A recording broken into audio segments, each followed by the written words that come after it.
Hello students, तो आज हम बात करने वाले हैं एरिया रेशियो के ऊपर, जो कि बेसिकली ये इनसाइड और आउटसाइड क्लियरेंस के ही सीरीज में चलती है, बट इसको हम थोड़ा सा अलग से डिफाइन करेंगे। ठीक है, एरिया का रेशियो जानना इसलिए भी जरूरी है क्योंकि हम एफिशिएंसी की भी बात करते हैं। ठीक है ना, हमें अनडिस्टर्ब्ड सैंपल कितने अच्छे से अच्छे तरीके से हम ऑब्टेन कर सकें, इसलिए सैंपलर का जो क्लियरेंस है, एरिया है, वो भी एक अच्छे तरीके से सुनिश्चित करते हैं ताकि हमारा जो रिजल्ट है थोड़े से अच्छे तरीके से आए, सैंपल हमारे पास अच्छे तरीके से आए।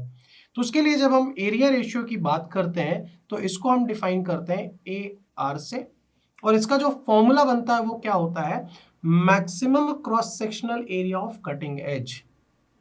Maximum cross sectional area of cutting edge, cutting edge upon upon area of soil sample, area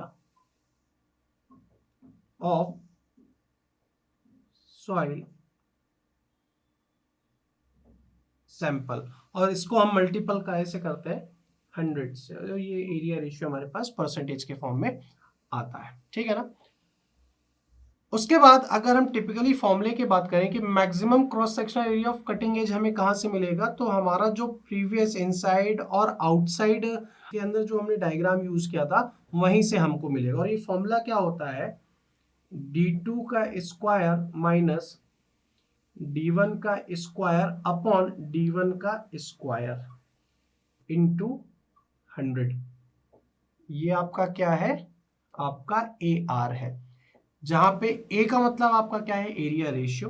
d1 d2 क्या है, आपका inner diameter of the cutting edge, और d2 का मतलब है outer diameter of the cutting edge. एक आपकी वॉट्सले करके आपके साइंटिस्ट थे, इंजीनियर थे, जिन्होंने एरिया रेशियो के बारे में कहा था कि 10% होना चाहिए।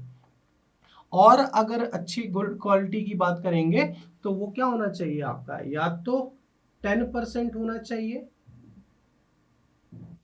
या फिर लेस देन 10% होगा तो और अच्छी क्वालिटी में आपका सैंपल, अनडिस्टर्ब्ड सैंपल आपका आएगा।